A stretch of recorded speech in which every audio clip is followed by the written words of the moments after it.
അശ്വഗന്ധ അല്ലെങ്കിൽ അമുക്കുരം. നിങ്ങൾ പലരും ഇതിനെപ്പറ്റി കേട്ടിരിക്കും.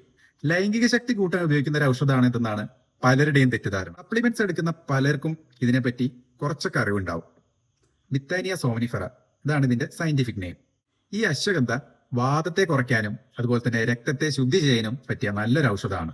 പ്രസവം കഴിഞ്ഞ സ്ത്രീകളിലെ വാതസംബന്ധമായ അസുഖങ്ങൾക്കും ക്ഷതം പറ്റി ക്ഷീണം പിടിച്ചവർക്കും ഏറ്റവും ഉത്തമമായിട്ടുള്ള ഒരു മരുന്നാണ് അശ്വഗന്ധ.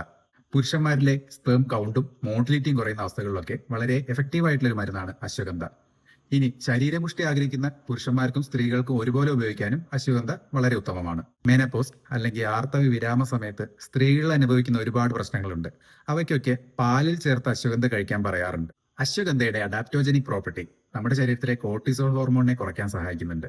തന്മൂലം സ്ട്രെസ്, ആങ്സൈറ്റി, ഡിപ്രഷൻ എന്നിവയ്ക്കൊക്കെ നല്ലൊരു മരുന്നായിട്ടാണ് അശ്വഗന്ധയെ കാണുന്നത്. വളരെ പഴക്കം ചെന്ന ചുമ, ശ്വാസമുട്ടല്, അതുപോലെ തന്നെ കുട്ടികളിലെ ബുദ്ധിശക്തി, ഓർമ്മശക്തി എന്നിവയൊക്കെ വർദ്ധിപ്പിക്കാൻ വളരെ ഉത്തമമായിട്ടുള്ള മരുന്നാണ് അശ്വഗന്ധ. ഒരു ക്വാളിഫൈഡ് ആയിട്ടുള്ള ഡോക്ടറുടെ നിർദ്ദേശപ്രകാരം മാത്രമേ നിങ്ങൾ അശ്വഗന്ധ പ്രയോഗിക്കാൻ പാടുള്ളൂ. ഇനി ഉപയോഗിക്കുകയാണെങ്കിൽ തന്നെ ഈ അശ്വഗന്ധയുടെ വേര് കഴുകി ഉണക്കിയ ശേഷം പാലിൽ പുഴുങ്ങണം. എന്നിട്ട് തണലത്ത് ഉണക്കണം. ഇതാണ് അതിന്റെ ശുദ്ധീകരണ രീതി.